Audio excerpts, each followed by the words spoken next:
రోడ్లు భవనాల శాఖ మంత్రి కోమటిరెడ్డికి సొంత నియోజకవర్గంలో చేదు అనుభవం ఎదురైంది. నల్గొండ అసెంబ్లీ నియోజకవర్గంలోని కనగల్ మండలం దర్వేషిపురంలో ఔటర్ రింగ్ రోడ్డు భూ నిర్వాసితులు కోమటిరెడ్డి వెంకటరెడ్డిని అడ్డుకున్నారు. బైపాస్ రోడ్డుతో జరుగుతున్న నష్టాన్ని బాధితులు వెంకటరెడ్డికి చెప్పుకున్నారు. నా బిడ్డకు కట్నంగా ఇచ్చిన భూమి పోతుంది, ఇప్పుడు కట్నం ఇవ్వమని అల్లుడు ఒత్తిడి చేస్తున్నాడని ఓ మహిళ ఆవేదన వ్యక్తం చేసింది. కట్నం కోసం తన బిడ్డను ఇంటికి పంపాడని కన్నీళ్లు పెట్టుకుంది.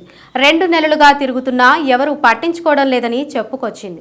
మంత్రి కోమటిరెడ్డి వెంకటరెడ్డి కాళ్ల మీద పడ్డా కనికరించడం లేదని కన్నీళ్లు పెట్టుకుంది. తనకు ఆత్మహత్య తప్ప మరే దిక్కు లేదని ఆవేదన వ్యక్తం చేసింది.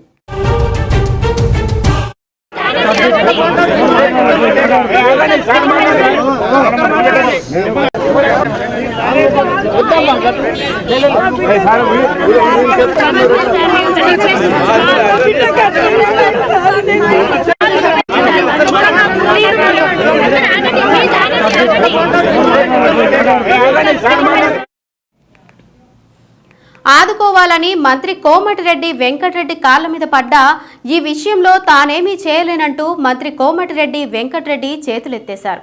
అవసరమైతే ఇందిరమ్మ ఇండ్లు ఇస్తానని హామీ ఇచ్చి అక్కడి నుంచి వెళ్లిపోయారు. దీంతో బైపాస్ బాధితుల ఆందోళన మరింత ఉధృతం చేస్తామన్నారు. భూములు పోకుండా మాకు న్యాయం చేస్తారని గెలిపిస్తే సొంత మంత్రి అయ్యుండి మా బతుకులు ఆగం చేస్తున్నారని బాధితులు ఆవేదన వ్యక్తం చేశారు. కష్టపడి కొనుక్కున్న మా భూములు గుంజుకుంటే చూస్తూ ఊరుకోమని హెచ్చరిస్తున్నారు.